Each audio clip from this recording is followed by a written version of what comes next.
The numbers are in. Latinos account for more than half of population growth in the U.S., according to the latest census, and this evolution will continue to transform the American landscape.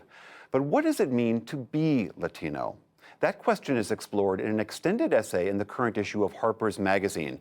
Jeffrey Brown talks with author Hector Tobar for our Arts and Culture series, Canvas. It's this name, this term that hangs on to us during our entire lives. We're just forced to choose tribes in this country.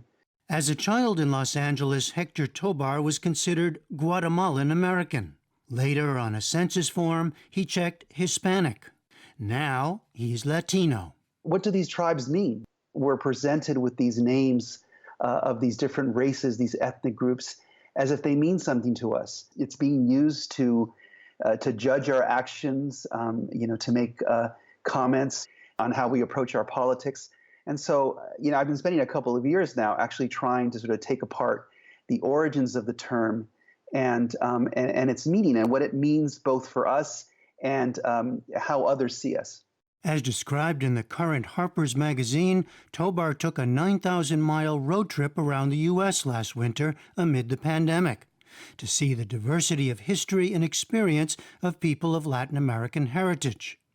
L.A., Oregon, Idaho, south to New Mexico, east to Texas, then Georgia, Florida, New York, and points west on the way home. The article is accompanied by photographs by others capturing some of the spirit of specific places. You have all these different stories of how people arrive at Latino identity.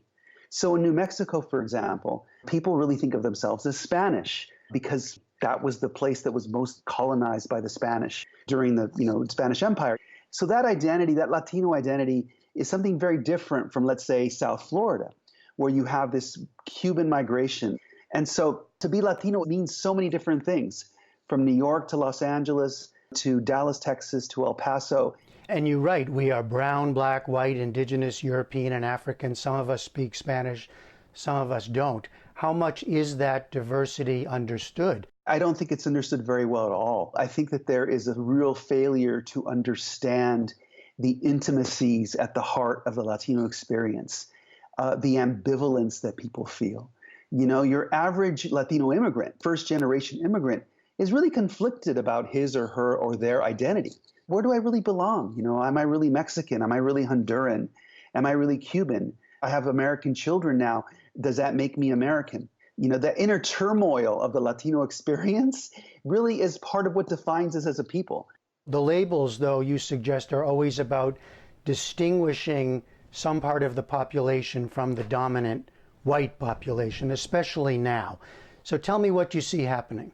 The United States people, the people of North America, have always sort of struggled with words to describe the people who come from the South, right? Who come from Mexico, who come from the Caribbean.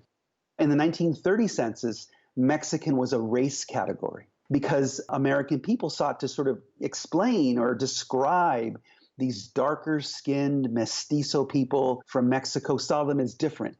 And so for that one census, Mexican was a race.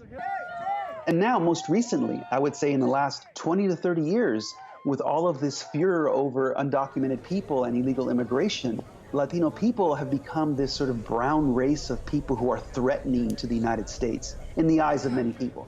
And so there's been this racialization of Latino people.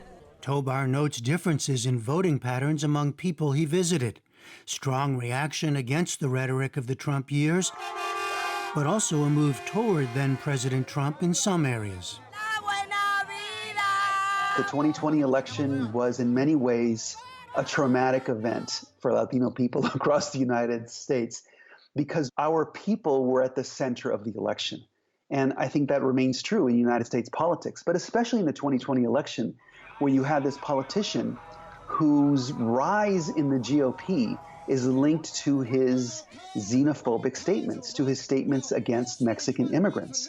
At the same time, when we go to the voting booth, that's not the only thing that's going to determine how we vote.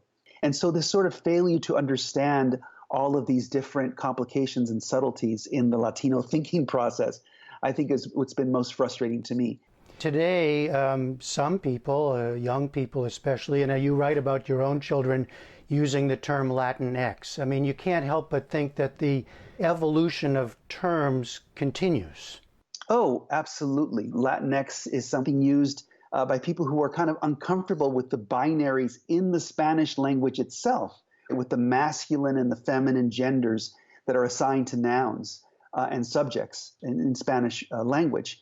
So this new term Latinx has evolved, and now people are starting to use that term in ways that are not just about gender, but also about deconstructing Latino itself, because Latino is a term that is very Eurocentric. It's saying that we are tied to this European past, to the Spanish past.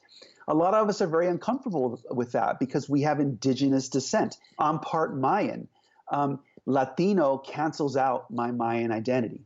So Latinx is a response also to that. Tobar cites studies showing very few people using the term Latinx so far, but the use of different terms, he says, remains fluid. His road trip and article are part of a larger project, an upcoming book on Latino identity today. For the PBS NewsHour, I'm Jeffrey Brown.